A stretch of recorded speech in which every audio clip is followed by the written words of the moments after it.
और अब मैं निवेदन करूंगा माननीय राज्यपाल महोदय जी से कि वो कृपया आएं और हमें आशीर्वाद प्रदान करें।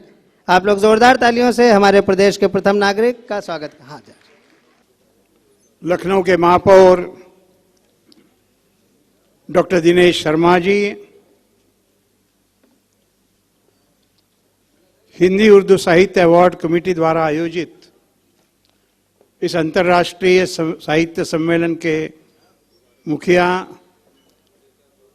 डॉक्टर अमर रिजवी जी, जनाब अतर नबी जी, जिनका सम्मान किया गया है, ऐसे साहित्य के सभी ज्येष्ठ साहित्यकार, आमंत्रित विशिष्ट अतिथिगण, पत्रकार मित्र, भाई और बहनों, मैं तो थोड़ा डर गया हूं। बोलने की आदत तो है, लेकिन साहित्य के विषय पर बोलने की आप जैसे लोगों के सामने मैं हिम्मत नहीं कर सकता हूं। लेकिन मेरा ये भाग्य है कि एक से एक बढ़िया साहित्यकार, और भी वो केवल देश के नहीं तो अंतर्राष्ट्रीय क्षेत्र से यहां पर आए हैं और उनका अभिनंदन करने का भाग्य मुझे मिला है। और वह भी ऐसे दिन पर कि जो भारतीय कैलेंडर में नववर्ष का दिन है, ऐसे दिन पर अब उस दिन की कथा बताने का ये स्थान नहीं है, लेकिन ब्रह्मा से लेकर प्रभु रामचंद्र के राज्यपाल तक और वहां से लेकर कितने ऐसे दिन हैं जो आज के दिन के साथ जुड़े हुए इतिहास में, ऐसे दिन पर इतने मान्यवरों का सत्कार करने का भाग्य मुझे मिला। मैं हिंदी उर्दू अवार्ड समिति को धन्यवाद देना चाहता हूं कि उन्होंने ऐसा कार्यक्रम आयोजित किया और उसमें मुझे बुलाया। बहुत बहुत धन्यवाद। अब हिंदी और उर्दू दोनों के साहित्यकारों का यह अभिनंदन हुआ है और मैं कई दफे कहता रहा हूं कि हिंदुस्तान में यह एक ऐसा देश है कि राष्ट्र तो हमारा एक है, लेकिन राष्ट्र एक होते हुए हमारे पास कई राष्ट्रीय भाषाएं हैं। हिंदी राष्ट्रीय भाषा है, उर्दू राष्ट्रीय भाषा है, मराठी है, गुजराती है, बंगाली है, वो सारी हमारी राष्ट्रीय भाषाएं हैं। और ऐसे राष्ट्रीय भाषा में सबसे बड़ी बहन हिंदी है और उसके बाद उर्दू आती है, क्योंकि हिंदुस्तान के हर प्रदेश में उर्दू जानने वाले लोग हैं। ऐसा मैं महाराष्ट्र का मराठी भाषिक हूं, लेकिन मराठी महाराष्ट्र के बाहर कुछ लोग तो है, लेकिन जितने उर्दू वाले सब जगह पर सब प्रदेशों में है और जितनी उर्दू सभी प्रदेशों में आसानी से समझी जाती है, उतने मेरी मराठी नहीं समझी जाती है। और इसलिए हिंदी और उर्दू ये देश की सबसे बड़ी भाषाएं हैं, बड़ी बहनें हैं, ऐसा मैं मानता हूं। अब सुझाव भी ये दिया गया कि ऐसा कार्यक्रम मुंबई में होना चाहिए, महाराष्ट्र में होना चाहिए। और कवियों को तो बोलने की आज़ादी होती है, उन्होंने बोलते बोलते कहा कि यदि वो मुंबई में होगा तो फिर मुंबई में उर्दू वाले और हिंदी वाले सुरक्षित है, ऐसा आप लोगों को लगेगा।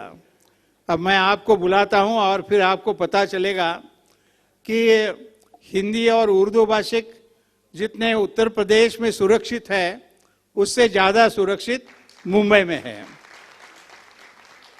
और मुझे तो इस बात की बड़ी खुशी है कि मुंबई में ये करने का, खाली मुझे वहां कर राज्यपाल के नाते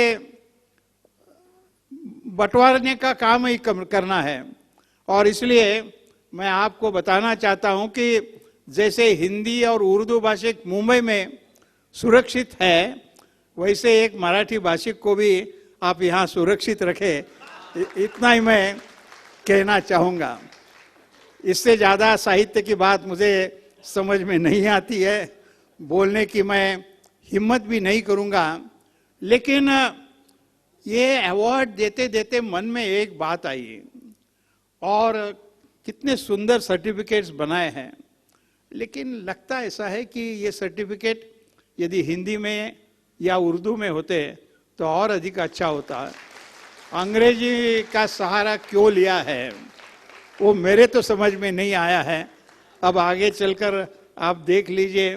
मुझे तो ऐसा लगता है कि हिंदी हिंदी है, उर्दू उर्दू है, भारतीय भाषा है। तो भारतीय भाषाओं का सम्मान यदि हम भारत सर्टिफिकेट देते समय, पुरस्कार देते समय उसमें भारतीय भाषा नहीं रखेंगे तो मुझे लगता है कि कहाँ ना कहाँ कमी है। हर जगह पर कुछ ना कुछ जब कमी होती है तभी अगले समय पर हमको सुधारने का मौका मिलता है। और इसलिए मेरा एक छोटा सा सुझाव, समिति इस पर विचार करे। और ये करते समय और भी मेरा एक सुझाव है, हिंदी की अपनी श्रेष्ठता है, उर्दू की उस अपनी श्रेष्ठता है, और हिंदी और उर्दू को जोड़ने का काम ये समिति के माध्यम से हो रहा है, वो बहुत बेहतरीन है, बहुत बढ़िया काम हो रहा है। हिंदी के अच्छे किताब उर्दू में भाषांतर हो, उर्दू के अच्छे किताब हिंदी में भाषांतर हो, यह तो एक मैं मानता हूं कि लखनऊ जैसे शहर में तो एक स्वाभाविक प्रक्रिया बनती रहनी चाहिए। लेकिन यदि हिंदी का अच्छा किताब है, उर्दू का अच्छा किताब है, तो मेरे मराठी भाषा ने कौन सा पाप किया है कि ये हिंदी और उर्दू मराठी में नहीं आती है। तो ये एक अभियान मैं मानता हूं कि है। सरकार की सरकार की साहित्य अकादमी है, वह अच्छे किताबों को पुरस्कार देती है और उसका भाषांतर करते हैं, वो सरकार का काम है। लेकिन सरकार के काम के साथ ही साथ यदि यह हिंदी और उर्दू का मेला ऐसा एक अभियान चलाएंगे कि अपने ओर से भी कोई अन्य भाषा में अपने यहाँ की अच्छी किताब जाए, तो मैं आपको विश्वास दिलाना चाहता हूँ कि देश के लोग ये चाहते हैं कि हिंदी में जो सर्वोत्कृष्ट है, उर्दू में जो सर्वोत्कृष्ट है, वह अपने भाषा में यदि पढ़ने के लिए मिले जाए तो बहुत अच्छा होगा। और मेरा ये सुझाव इस प्रकार से है। बाकी की बातें तो हम हमेशा करते रहते हैं। अब इससे मैं लंबा बात करूंगा तो आपके मन में भी आएगा कि हम आए हैं यहाँ कवियों की कविताएं और शायरी सुनने के लिए, और शायरी और कविता सुनने के लिए जब कोई आते हैं तो और लंबा भाषण करना एक जुल्म हो जाता है। और जब जुल्म होता है तो सबसे उसके विरोध में खड़े होने कोई होते हैं तो कलमधारी साहित्यिक होते हैं। और मैं ऐसा कोई जुल्म करने के लिए यहाँ नहीं आया हूँ। बहुत बहुत अभिनंदन है सभी का जिनको आज यहाँ पुरस्कार मिला है। और आप सबको कि एक यह ऐसा मंच है कि जिस मंच की प्रतिष्ठा केवल लखनऊ में नहीं है, केवल उत्तर प्रदेश में नहीं है, केवल हिंदुस्तान में नहीं है, तो हिंदुस्तान के बाहर भी बहुत बड़े पैमाने पर हिंदी और उर्दू जानने वाले लोग होते हैं। और जब मैं अभिनंदन कर रहा था और बात तेल की निकली तो मैंने देखा है कि जब हम कोई भी इस प्रकार के देश में जाते हैं तो आसानी से ऐसी टूटी फूटी हिंदी में बोलता हूं तब भी वहाँ के उर्दू लोगों के ख्याल में आती है। और इसलिए बहुत अभिनंदन है कि इस प्रकार का एक अंतर्राष्ट्रीय जलसा आज यहाँ पर आयोजित किया। 3 दिन नहीं 4 दिन चलने वाला ये जलसा है। ये 4 दिन चलने वाला जलसा बड़ी सफलता के साथ संपन्न हो। और साथ ही साथ यह भी कहना होगा कि इसका रिकॉर्डिंग हो रहा है। मुझे और महापौर जी को और सिंधी समाज का और वो लेने के लिए हमको आए हैं। पकड़ कर ले जाने के बाद सिंधी लोग जो होते हैं बड़े बहादुर होते हैं। वो व्यापार उद्योग ऐसा करते हैं कि बराबर पकड़ लेते हैं। यानी सिंध से यहाँ आए हैं लेकिन सबको इतने मिल गए हैं। किसी ने पूछा कि भाई पानी तेरा रंग कैसा, तो कहा गया कि जिसमें मिलाया जाए वैसा। तो सिंधी लोगों के बारे में यही है, सिंधी तुम कैसे हो, तो जहाँ मिलाया जाए वैसा है। इस प्रकार के सिंधी समाज यहाँ पर है, उनके साथ हम दोनों को जाना है। फिर एक दफे आपको बहुत बहुत अभिनंदन। और याद रखिए, कहाँ गए हमारे इधर साहब, भाई कैंसर की बात आपने की है, आप ठीक हो गए हैं, लेकिन आपका एक दायित्व यह भी बनता है कि आज यहाँ जो कविताएं होगी, जो सुनाई दिया जाएगा, उसका एक कैसेट हमको कल या परसों मिले तो हम भी रात को कभी उसका आनंद ले पाएंगे। और आज अब यहाँ से जाने के लिए हमें अनुज्ञा दीजिए। बहुत बहुत धन्यवाद। नमस्कार। जय भारत।